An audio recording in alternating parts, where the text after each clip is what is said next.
বৃহস্পতিবার গোঘাটের নভাসনে দিলীপ মণ্ডল নামে এক কৃষক আত্মহত্যা করে মারা গেছে বলে জানা গেছে। পরিবারের দাবি, আলু চাষ করতে ঋণ নিয়েছিলেন দিলীপবাবু।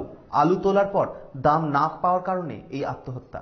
আলুর সঠিক দাম না পাওয়ায় ঋণ ভারে জর্জরিত এক আলু চাষি বিষ খেয়ে আত্মঘাতী হলো। ঘটনাটি ঘটেছে গোঘাটের নমাসন এলাকায়। মৃত ব্যক্তির নাম দিলীপ মণ্ডল। জানা গেছে, দিলীপবাবু ব্যাংকের পাশাপাশি মহাজনের কাছ থেকেও ঋণ নিয়ে 3 বিঘা জমিতে আলু চাষ করেন। বিঘা দেড়েক জমি তার নিজস্ব হলেও বাকি 1.5 বিঘা জমিতে তিনি ভাগ চাষ করেন। এবছর আলুর ভালো ফলন হলেও চাষিরা ন্যায্য মূল্য পাচ্ছে না। তাই সরকার সহায়ক মূল্যে আলু কেনা শুরু করলেও আলু চাষিদের লাভ কিছুই হচ্ছে না।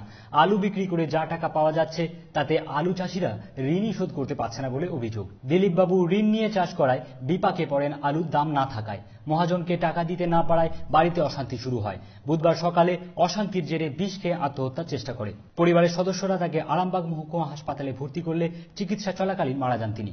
এ বিষয়ে দিলীপবাবুর স্ত্রী প্রতিমা মণ্ডল কি বলছেন দেখে নেব। বিষটাই তো আলু ফালুর দাম নাই আর নাই বলে একটু ইয়ে করে ঝগড়া ইয়ে করে বাড়িতে অশান্তি চলছে।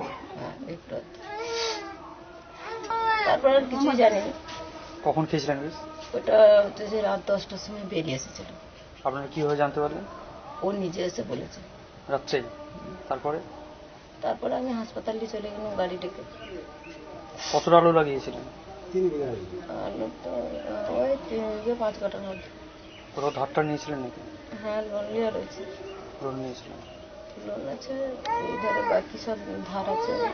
আলু চাষির মৃত্যুর ঘটনায় গোঘাটের নবাসন এলাকার প্রতিবেশীদের মধ্যে চাঞ্চল্য ছড়িয়ে পড়ে। এ বিষয়ে একজন প্রতিবেশী জানান, আলু চাষ করতে গিয়ে দিলীপবাবু ঋণগ্রস্ত হয়ে পড়েন। তার জেরেই এই ঘটনা ঘটে।